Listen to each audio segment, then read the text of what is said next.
Всем доброго дня. Новый заказ. Заказчик захотел в каждом из этих домов построить по одному камину. Постройка была совместно заказ каминов.рф. А теперь давайте пройдем и посмотрим, как это было.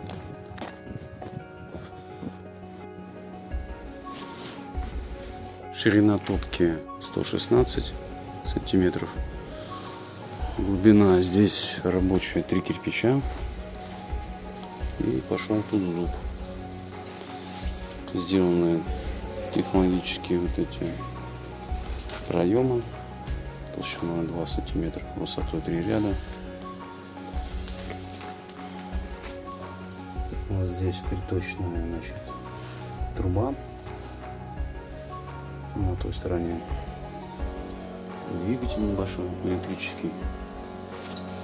Запускается, здесь эти лопасти. Лопасти, вот эти вот, клапан открывается, лепестковый такой, на пружине. На 7-м ряду облицовочного кирпича я буду закрывать здесь нишу, чтобы приточный воздух он в высоту не шел. Зачем это? Я сразу шел, в общем, в эти проемы. Сзади топки там поставим кирпичное ребро, чтобы воздух шел в правую сторону, вот сюда. Там здесь такое углубление, в общем, расширение канала. Здесь тоже перекрываться будет.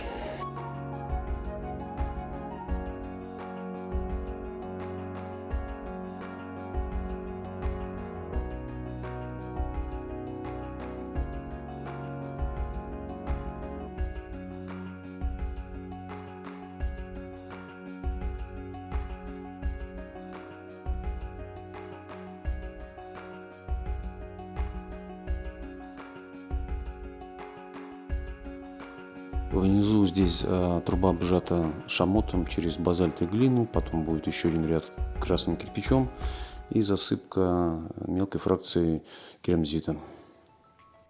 Здесь показана сборка перекрытия.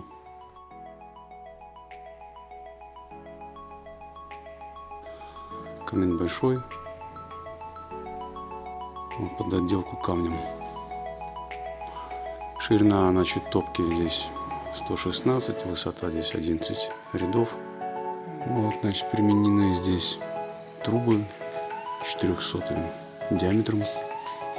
Здесь задвижки ЗВП-6, проемы для подачи воздуха. Здесь зуб новый.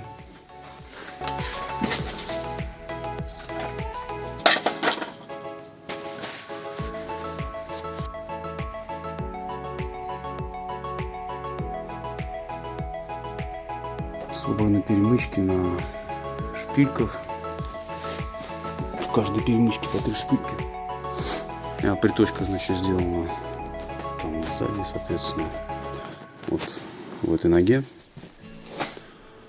И подача, значит, разделяется на правую часть и левую. Подача воздуха внешнего. Труба вытянута в эту шахту.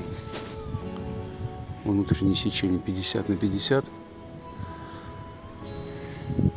Длина дымохода получилась по трубам 5 метров. Там также засыпка мелкой фракции керамзита. Вокруг трубы труба одноконтурная, нержавейка миллиметровка.